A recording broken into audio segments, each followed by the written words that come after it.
Hello दोस्तों, आपका स्वागत है मेरे चैनल कहानी दर्पण में। आज मैं आप लोगों के सामने एक और कहानी लेकर हाजिर हूँ, जिसका शीर्षक है आप और आपकी बेटियाँ भाग्यशाली और बहू बदनसीब। तो सुनिए पूरी कहानी। मेरी बेटियाँ बड़ी भाग्यशाली है। उसके पैर घर में पड़ते ही दिन दूनी चार चौगुनी तरक्की हुई।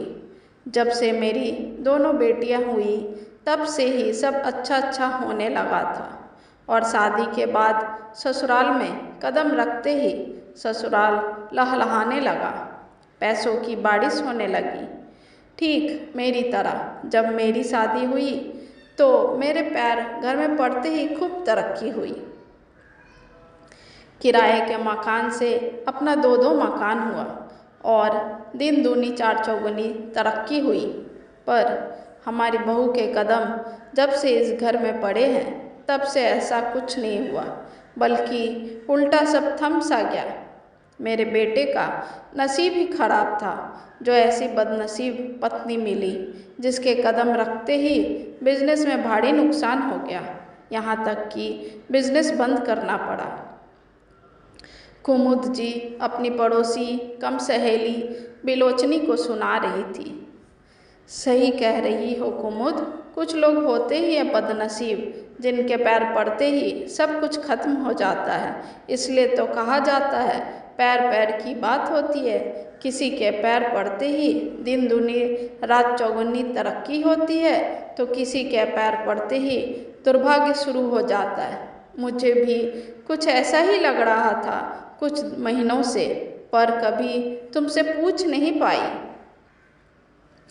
मुझे तो आज भी याद है वो सब दिन कि कैसे तेरे घर पर आए दिन उत्सव मनाया जाता था। तरह तरह के पकवान, नए नए सामान, नई नई साड़ियाँ, गहने जेवर से तेरा घर सजा रहता था, जिससे हमारे जैसे लोगों का भी घर चल जाता था। बिलोचनी आग में घी डालने में माहिर थी और अभी भी वही कर रही थी। अब क्या करे बिलोचनी, जब किस्मत में ही ऐसी बहू लिखी थी तो जिसके पैर पड़ते ही हमारे गरीबी के दिन शुरू हो गए। अब भगवान ही जाने और कितने रंग दिखाएगी इस बदनसीब के पैर। बहू को कोसते हुए कुमुद जी फिर कहती हैं। कुमुद जी की और बिलोचनी की सारी बातें अवनी के कानों में भी सुनाई दे रही थी, जिसे सुनकर उसकी आंखें भर जाती है और वो हॉल में बैठकर रोने लगती है। अभी दोनों अमर प्रेमी सखियों की वार्तालाप चल ही रही थी कि तभी वहाँ कुमुद जी के पति राधे श्याम जी आ जाते हैं और कुमुद जी और उसकी सहेली विलोचनी की कुछ बातें सुन लेते हैं।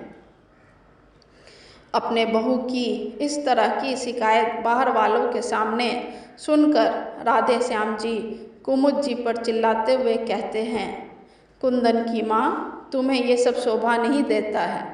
मैंने कितनी बार कहा है कि अपनी जुबान पे लगाम रखो, पर जब तक अपनी बहू की बुराई नहीं कर लेती तब तक तुम्हें चैन कहाँ मिलता है। शर्म आनी चाहिए तुम्हें अपने घर की इज्जत को ऐसे उछालते हुए। तुम अभी के अभी अंदर चलो। फिर कुमुद जी का हाथ खींचते हुए अंदर ले जाते हैं जहाँ अवनी रो रही थी। बहू की आंखों में आंसू देखकर राधे श्याम जी कुमुद जी को कहते हैं, बस यही देखना चाहती थी ना कुंदन की माँ, अब तो कलेजे में ठंडक पहुँच गई होगी तुम्हें। राधे श्याम जी की आवाज़ सुनकर अवनी अपने आंसू पोंछते हुए वहाँ से जाने लगती है। तभी राधे श्याम जी कहते हैं, यहीं रुको बहू, मुझे कुछ बात कहनी है तुम दोनों से, और ख़ासकर तुम्हारी सासू माँ से। कुमुद जी राधे श्याम जी का गुस्सा जानती थी। उन्हें जब गुस्सा आता था तो वो किसी की नहीं सुनते थे, सबकी ऐसी की तैसी कर देते। इसलिए आवाज़ धीमे करते हुए कुमुद जी कहती हैं, जी कहिए। जी कहिए नहीं, बल्कि तुम कान खोलकर सुन लो कुंदन की माँ, मुझे तुम्हारा इस तरह बात करना बिल्कुल पसंद नहीं है, वो भी मोहल्ले टोले की ऐसी औरतों से। मुझे तो ताज्जुब होता है तुम पर कुंदन की माँ।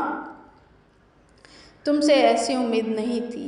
अरे कोई कैसे किसी के सामने अपनी बहू की बेइज्जती इस हद तक कर सकती हैं। ऐसा कहते कहते राधे श्याम जी कुमुद जी का हाथ पकड़कर अवनी के आगे खड़ा कर देते हैं और फिर कहते हैं, देखिए कुंदन की माँ, ध्यान से देखिए, कहाँ लिखा है कि बहू बदकिस्मत है, या फिर हमारे आपके माथे पर कहीं लिखा है कि हम भाग्यशाली हैं? कहीं दिखा नहीं ना। फिर आप कैसे डिसाइड कर ली कि हमारी बहू बदनसीब है? अरे कुंदन की माँ, हमारा अच्छा बुरा हमारे हाथ में नहीं होता, ये सब ऊपर वालों के हाथ में होता है। हम तो सिर्फ कर्म कर सकते हैं और वही कर्म हमारे भाग्य को अच्छा या बुरा बना सकता है। फिर राधे श्याम जी अवनी की तरफ देखकर कहते हैं, गौर से देखिए बहू को और कहिए, क्या कमी है हमारी बहू में? सर्वगुण संपन्न है, पढ़ी लिखी है, सबका कितना ख्याल रखती हैं। सब कुछ होते हुए भी बहू को कैसे बदनसीब बोल सकती हो? बल्कि तुम्हें तो बहू पर गर्व होना चाहिए कि तुम्हारी बहू तुम्हारे बेटे के कदम से कदम मिलाकर चलती है और इतना सुनने के बाद भी तुम्हारा कितना ख्याल रखती है। और आज इसी बहू की शिकायत बाहर वालों के सामने कह रही हो, वो भी उस औरत के सामने जो खुद का घर नहीं संभाल पाती है, जिसकी खुद की बहुओं से नहीं पटती।